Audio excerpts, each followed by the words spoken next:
세계가 하나로 연결된 오늘날 해외여행은 누구에게나 열린 일상이 되었습니다. 특히 일본은 매년 수천만 명의 관광객이 찾는 세계 최고의 여행지 중 하나죠. 첨단 기술과 전통이 공존하는 거리, 아름다운 자연, 독특한 문화가 여행자들을 끌어당깁니다. 하지만 놀랍게도 이런 개방적인 일본의 모습은 그리 오래되지 않았습니다. 불과 170년 전만 해도 일본은 외부 세계와 완전히 단절된 채 살아가는 나라였으니까요. 무려 200년이 넘는 시간 동안 일본의 국경은 외국인에게 철저히 닫혀 있었고, 일본인 역시 해외로 나갈 수 없었습니다. 이 고립의 시대, 사코쿠 시대라고 불리는 이 기간 동안 일본은 독자적인 문화를 꽃피웠고 경제적으로도 놀라운 성장을 이루었습니다. 외부와 차단된 채로도 번영할 수 있었던 거죠. 오늘날 우리가 일본 하면 떠올리는 많은 문화적 상징들이 바로 이 시기에 만들어졌습니다. 그렇다면 어떻게 이런 폐쇄적인 섬나라가 오늘날 세계에서 가장 발전되고 개방적인 국가 중 하나로 극적인 변화를 이룰 수 있었을까요? 오늘은 고립에서 개방으로, 봉건에서 근대로, 파괴에서 재건으로 이어진 일본의 역사 이야기를 들려드리겠습니다.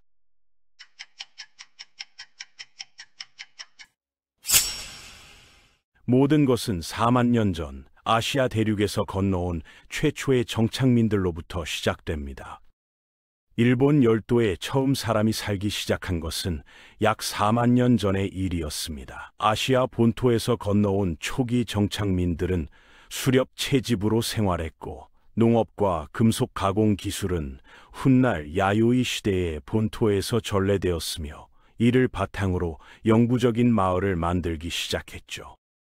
시간이 흐르면서 작은 공동체들은 점차 커졌고 3세기 무렵에는 최초의 왕국이 등장했습니다. 남부 일본의 상당 부분이 야마토 지역을 중심으로 통합되었고, 왕 오오키미우로 불린 군주가 이를 다스리다가 이후 7세기 후반에 천황 덴노 칭호가 정착했습니다. 초기 일본의 역사는 아시아 대륙, 특히 중국과 한국의 영향을 크게 받았습니다. 552년 한국에서 불교가 전래되었고, 645년에는 타이카 개혁이라는 대대적인 정치 개혁이 단행되었죠. 중국의 통치 체제를 본떠 만든 이 개혁은 일본 사회를 근본적으로 변화시켰습니다. 황실 중심의 조정은 처음에는 고정된 수도가 없었습니다. 황제가 바뀔 때마다 다른 곳으로 옮겨 다녔죠. 하지만 794년 간무 천황이 수도를 한 곳에 정착시키기로 결정하면서 새로운 시대가 열렸습니다. 현재의 교토인 헤이안쿄가 그 장소였고, 이곳은 약 1000년 동안 일본의 중심지로 남게 됩니다. 그러나 평화로운 시기는 오래가지 않았습니다. 시간이 흐르면서 황실은 점점 더 화려해지고 내부 정치에만 몰두했죠. 수도 밖의 실제 통치는 소홀해졌고, 이는 황실의 권위를 크게 약화시켰습니다. 결과적으로 황제가 통제하던 땅들이 점차 지역 귀족들의 손으로 넘어가기 시작했습니다. 권력이 분산되고 봉건 체제가 자리 잡으면서 교토의 황실은 상징적인 존재로 전락해갔죠. 중앙 권위가 약해지자 타이라와 미나모토 같은 강력한 무사 가문들이 세력을 키웠습니다. 이들은 사무라이라는 전사 계급의 군사력에 의존했고, 결국 1160년 헤이지의 난에서 황제의 지배에 정면으로 도전했습니다. 황위 계승을 둘러싼 갈등으로 시작된 이 난은 1180년부터 1185년까지 이어진 겐페이 전쟁으로 확대되었습니다. 미나모토 가문의 수장 요리토모가 이끈 세력이 최종 승리를 거두었고, 그는 교토에서 멀리 떨어진 가마쿠라에 새로운 군사 정부를 세웠죠. 요리토모는 한 걸음 더 나아갔습니다. 1192년 그는 천황으로부터 쇼군이라는 칭호를 받았습니다. 위대한 장군을 뜻하는 이 칭호는 그를 일본 전체의 실질적 통치자로 만들었고, 이후 700년 동안 지속될 쇼군 체제의 시작을 알렸습니다. 사무라이의 전투 능력은 13세기 중반에 진정한 시험대에 올랐습니다. 역사상 가장 큰 제국 중 하나인 몽골 제국이 일본 정복에 관심을 돌린 것이죠. 쿠빌라이 칸이 이끄는 몽골 제국은 일본의 복종을 요구했지만 아무런 응답을 받지 못했습니다. 분노한 몽골 지도자는 본격적인 침공을 계획하기 시작했죠. 1274년 몽골 군대가 규슈에 상륙했습니다. 병력에서 크게 열세였던 사무라이들은 필사적으로 싸웠습니다. 하지만 전세를 바꾼 것은 전투가 아니었죠. 갑자기 강력한 태풍이 이 지역을 휩쓸었고 몽골 함대의 대부분이 바다에 침몰했습니다. 일본인들은 이 태풍을 가미카제, 즉 신의 바람이라고 불렀습니다. 놀랍게도 1281년 몽골이 다시 침공했을 때도 똑같은 일이 벌어졌죠. 또다시 태풍이 몽골 함대를 파괴했고 일본은 침략을 막아낼 수 있었습니다. 그러나 승리에는 대가가 따랐습니다. 방어 전쟁은 막부의 재정을 거의 파탄 지경으로 몰아갔고 많은 사무라이들이 보상을 받지 못했죠. 이는 군사 정부와 무사 가문들 사이의 관계를 크게 악화시켰습니다. 1333년 고다이고 천황은 이 기회를 이용해 쿠데타를 일으켰습니다. 그는 권력을 되찾고 교토에서 황실 중심의 통치를 회복하려 했죠. 하지만 이런 상황은 오래 지속되지 않았습니다. 1338년 또 다른 쿠데타가 발생했습니다. 아시카가 타카우지의 주도로 쇼군의 권력이 다시 회복되었죠. 그러나 이번에는 달랐습니다. 쇼군의 권위는 이전만큼 강력하지 않았고 실제 권력은 다이묘라 불리는 지역 봉건 영주들에게 분산되어 있었습니다. 이 다이묘들은 서로 동맹을 맺고 배신하기를 반복하며 나라 안의 세력 균형을 자신들에게 유리하게 바꾸려 했습니다. 이는 자주 공개적인 내전으로 이어졌죠. 가장 파괴적인 갈등은 1467년에 발생한 온인의 난이었습니다. 쇼군 아시카가 요시마사의 후계자를 둘러싼 분쟁이 전국적인 전쟁으로 확대된 것이죠. 다이묘들은 각자 편을 들었고 이는 봉건 체제의 사실상 붕괴로 이어졌습니다. 나라는 더 작은 독립 국가들로 분열되었고 전국시대라 불리는 혼란의 시기가 시작되었습니다. 이 시대는 16세기까지 계속되었고 비밀 임무를 수행하는 닌자와 불교 전사 승려 같은 새로운 군사적 요소들이 등장했죠. 1543년 모든 것을 바꿀 사건이 일어났습니다. 포르투갈 무역선 한 척이 항로를 벗어나 규슈 남쪽의 타네가시마 섬에 도착한 것이죠. 배에 타고 있던 3명의 포르투갈 상인은 일본에 발을 디딘 최초의 유럽인이었습니다. 포르투갈인들은 빠르게 무역 관계를 구축했고 이는 인도 태평양 지역을 아우르는 더 넓은 포르투갈 무역 네트워크의 일부가 되었습니다. 그들이 가져온 상품 중 가장 중요한 것은 유럽식 머스킷 총이었죠.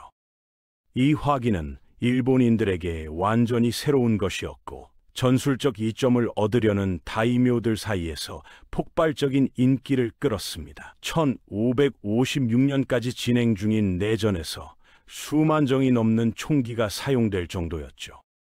포르투갈은 또한 기독교를 일본에 소개했습니다. 이는 그들의 무역 활동에 큰 도움이 되었는데 개종한 일본인들은 총을 구매하거나 심지어 직접적인 군사 지원을 받을 수 있었으니까요. 포르투갈과 협력한 가장 유명한 인물은 오다 노부나가였습니다. 그는 기독교로 개종하지는 않았지만 유럽 화약 무기의 우월성을 효과적으로 활용해 일본을 통일하기 시작했습니다. 1582년 노부나가는 권력을 장악하는 마지막 단계에 있었습니다. 하지만 그는 매복을 당해 사망했고 그의 부하 중 한 명인 도요토미 히데요시가 그의 뒤를 이었죠. 농민 출신이었던 히데요시는 쇼군의 지위를 맡지 않고 대신 황제의 관백으로 통치했습니다. 그는 이 칭호를 어린 아들 도요토미 히데요리에게 물려주려 했고 1598년 죽기 전 가장 신뢰하는 5명의 부하에게 아들이 성년이 될 때까지 보호해 줄 것을 맹세받았습니다. 하지만 히데요시가 죽자마자 권력 다툼이 다시 시작되었습니다. 히데요리에게 충성하는 세력과 도쿠가와 이에야스에게 충성하는 세력 사이에 내전이 벌어진 것이죠. 1600년 세키가하라에서 결정적인 전투가 벌어졌습니다. 이에야스가 승리를 거두었고 일본의 새로운 시대가 열렸습니다. 도쿠가와 막부의 통치는 268년간 중단 없이 지속되었고 수도가 에도, 현재의 도쿄로 이전되면서 에도 시대라고 불리게 됩니다. 이 시기는 일본 역사상 가장 결정적인 시대였습니다. 비교적 평화와 안정이 찾아왔고 일본 문화와 예술, 경제가 번영기를 맞이했죠. 하지만 도쿠가와 막부는 사회적 불안을 억압하기 위해 가혹한 통제 조치를 도입했습니다. 특히 기독교 전파는 엄격히 탄압받았습니다. 1638년 더 이상 외국의 영향이 국내로 퍼지지 않도록 하기 위해 3대 쇼군 도쿠가와 이에미츠는 1639년 사쿠쿠 정책을 도입했습니다. 이 정책으로 일본은 사실상 외부인에게 폐쇄되었습니다. 일본인이 해외로 여행하거나 돌아오는 것이 금지되었고 원양 항해가 가능한 배를 건조하는 것도 금지되었죠. 제한된 무역은 중국, 한국과만 허용되었고 유럽인 중에서는 나가사키의 작은 섬 데지마에 국한된 네덜란드인만이 무역 허가를 받았습니다. 17세기 내내 일본은 연이은 도쿠가와 쇼군들 아래에서 계속 번영했습니다. 인구는 3천만 명으로 2배가 되었고 정부는 도로와 학교를 건설하여 국가의 사회 경제적 생산력을 크게 향상시켰죠. 그러나 1700년대 후반과 1800년대 초반이 되자 막부의 힘에 균열이 나타나기 시작했습니다. 에도 시대 초기에 급속한 농업 성장이 멈췄고 1830년대에 발생한 파괴적인 기근에 대한 정부의 대응은 매우 부적절했습니다. 한편 서양 사상이 점차 일본에 스며들기 시작했습니다. 최신 유럽 과학 발견을 다룬 네덜란드 서적들이 데지마의 무역기지를 통해 도입되어 일본어로 번역되고 배포되었죠. 일본의 고립시대는 1853년 갑작스럽게 끝났습니다. 매튜 페리 제독이 이끄는 미국 군함 함대가 에도만에 도착한 것이죠. 미국 정부는 일본의 항구를 국제 무역에 개방하길 원했고 필요하다면 군사력을 사용할 준비가 되어 있었습니다. 미군의 압도적인 화력에 맞설 수 없었던 쇼군은 마지못해 페리의 요구에 동의하고 나라를 미국의 상업적 이익에 개방했습니다. 나중에는 영국과 러시아 같은 다른 서양 강국들에게도 문호를 열었죠. 서양 강국에 대한 이런 굴복은 많은 일본인들, 특히 남부지방 조슈와 사스마의 사람들을 분노케 했습니다. 그들은 재빨리 동맹을 맺었고 1868년 젊은 메이지 천황을 설득해 도쿠가와 막부를 끝내라는 칙령을 내리게 했습니다.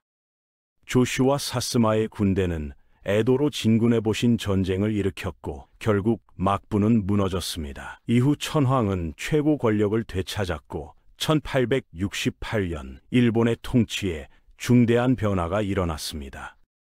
황실은 에도로 이전했고 이곳은 도쿄로 이름이 바뀌었습니다. 이는 메이지 유신의 시작을 알리는 신호였죠. 이를 통해 일본은 서구 열강과 동등한 본격적인 국가가 되는 것을 목표로 하는 근대화를 향한 새로운 여정을 시작하게 되었습니다.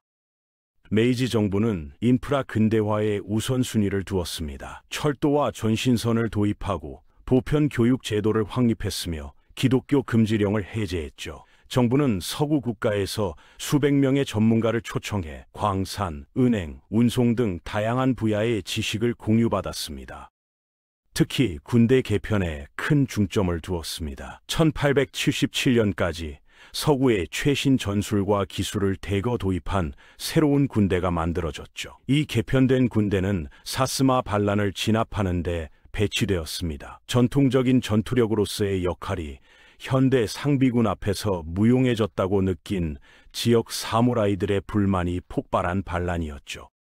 일본의 새로운 군사력은 영토 확장에도 사용되었습니다. 홋카이도를 장악하고 류큐 제도를 합병한 후 당시 많은 서구 열강의 식민지 정책을 따라 해외로 국가 영토를 확장하기 시작했습니다. 1894년부터 1895년까지 제1차 청일전쟁에서 일본은 중국과 한국에 관심을 돌렸습니다. 높은 사기와 잘 훈련된 일본군은 청나라의 대규모 군대를 상대로 놀라운 승리를 거두었고, 그 결과 1895년 타이완을 성공적으로 합병했죠. 1902년 일본은 이 지역에서 러시아의 확장 위협에 대응하기 위해 영국과 중요한 군사 동맹을 체결했습니다. 러시아와의 피할 수 없는 충돌은 1904년 러일 전쟁에서 발생했는데, 이는 수십 년 만에 아시아 열강이 서구 열강을 물리친 대표적 사례였습니다. 1905년 스시마 해협 전투에서 일본의 새로 창설된 해군은 러시아 함대를 사실상 전멸시켰습니다. 이러한 군사적 성공으로 일본은 1910년 한국을 합병하며 이 지역에서의 지배력을 더욱 강화할 수 있었죠. 제1차 세계대전이 발발하자 일본은 남태평양에서 새로운 식민지를 획득하기 위해 연합국 편에 가담했습니다. 전쟁이 끝난 후 일본은 베르사유 조약에 참여했고 국제연맹의 회원국으로서 유리한 국제관계를 누렸습니다. 하지만 전후 시대의 다른 많은 국가들과 마찬가지로 일본 사회, 특히 군부 내에서 민족주의와 파시즘에서 영감을 받은 감정이 점점 커졌습니다. 확장적 야망은 더욱 대담해졌고 1937년 제2차 중일전쟁이 발발하며 중국 본토로 영토를 더욱 확대했습니다. 이러한 침략은 국제사회를 경악시켰고, 미국은 1939년 제2차 세계대전이 발발하자 일본의 추가 전쟁 노력을 막기 위해 가혹한 경제 제재를 가했습니다. 일본은 유사한 팽창주의적 견해를 공유하는 국가들과 재편해야 한다는 것을 깨달았고 1940년 독일과 이탈리아와 동맹을 맺었습니다. 이는 미국과의 관계를 더욱 악화시켰죠. 일본은 동남아시아에서 더 많은 영토를 점령하며 영국, 네덜란드, 프랑스 같은 다른 서방 강대국들도 소외시켰습니다. 총리이자 장군인 도조 히데키의 지도하에 일본 정부는 미국에 가해진 경제 제재를 해제하고 최근 획득한 걸 확보하려면 선제 공격이 필요하다고 판단했습니다. 1941년 12월 7일 일본 제국 해군은 하와이 진주만에 정박해 있던 미 함대에 기습 공격을 가했습니다. 이 공격은 미국이 연합국 편에서 제2차 세계대전에 참전하게 만들었고 일본 제국에 대한 군사 작전을 시작하게 했습니다. 이후 일본은 필리핀, 말레이시아, 홍콩, 싱가포르, 버마, 네덜란드령 동인도 제도 등 아시아의 다른 영토들을 정복했죠. 미국이 이끄는 연합군은 태평양을 가로질러 일본군에 대한 치열하고 장기적인 전쟁을 벌였습니다. 주요 목표 중 하나는 일본 본토 폭격을 시작할 수 있는 전략적 비행장이 있는 작은 섬들을 확보하는 것이었죠. 그러나 전투 비용이 점점 더 커지고 진행이 더디게 되자 미국은 일본 본토에 대한 지상 침공이 막대한 손실을 초래할 것이라는 것을 깨달았습니다. 결과적으로 그들은 일본의 항복을 강요하기 위해 새로 개발된 비밀 무기를 사용하기로 결정했습니다. 1945년 8월 6일과 9일, 미국은 히로시마와 나가사키에 원자폭탄 2개를 투하했습니다. 10만 명이 넘는 사람들이 사망했죠. 일본의 항복은 8월 14일 연합군에 전달되었고 다음 날 히로히토 천황이 국영 라디오에서 공식 발표했습니다. 전쟁으로 황폐화된 일본은 더글러스 맥아더 장군이 이끄는 연합군의 점령하에 놓였고 재건 과정을 시작했습니다. 일본군은 무장 해제되었고 정부는 민주화 과정을 거쳤죠. 히로히토 천황은 지위를 유지할 수 있었지만 연합군 점령 하에서 1946년 1월 1일 인간선언을 통해 자신의 신성한 지위를 공개적으로 부인해야 했습니다. 이것은 국가 신도 종교 시스템의 핵심 교리였던 것이었죠. 1955년까지 일본은 적극적인 외교 정책보다는 경제 개발에 초점을 맞췄습니다. 일본 경제는 전쟁 전 수준을 넘어섰고 1968년까지 세계에서 두 번째로 큰 자본주의 경제로 부상했습니다. 그 후 수십 년 동안 일본은 자동차 제조에서 세계적 리더로 자리 잡았고 전자산업의 주요 참여자가 되었습니다. 일본산 소비재가 뒷받침하는 경제 호황이 이어졌죠. 고립에서 개방으로, 봉건에서 근대로, 파괴에서 재건으로 이어진 일본의 여정은 놀라운 변화의 역사입니다. 200년 넘게 외부 세계와 단절되어 독자적인 문화를 꽃피웠던 나라가 강제로 문호를 개방당한 후 불과 수십 년 만에 세계 열강과 어깨를 나란히 하는 근대 국가로 변모했죠. 제2차 세계대전의 참혹한 패배 이후에도 일본은 다시 일어섰습니다. 전쟁의 폐허 위에서 경제 기적을 일궈냈고 오늘날 세계에서 가장 발전된 국가 중 하나가 되었습니다. 경제, 기술, 문화, 심지어 평균 수명에 이르기까지 거의 모든 측면에서 높은 순위를 차지하고 있죠. 이 모든 것은 과거의 적대감과 분열을 넘어 완전히 새로운 길을 선택한 일본 국민의 결단력과 강인함 덕분이었습니다. 세계에서 가장 파괴적인 전쟁의 마지막 희생자였던 나라가 평화와 번영의 상징으로 거듭난 것입니다. 오늘날 일본은 첨단 기술과 전통 문화가 조화롭게 공존하는 나라로 매년 수천만 명의 방문객을 환영합니다. 한때 철저히 닫혀있던 국경은 이제 세계를 향해 활짝 열려 있습니다. 고립의 시대는 끝났고 개방의 시대가 도래한 것이죠. 일본의 고립이 끝나고 개방이 시작된 그 순간, 여러분은 이 거대한 변화를 만든 가장 큰 요인이 무엇이라고 생각하시나요? 댓글로 여러분의 생각을 남겨주세요. 사실 위에 쌓은 이야기, 잊혀진 연대기가 전했습니다. 도움이 되셨다면 좋아요와 구독으로 다음 역사의 장도 함께 해주세요.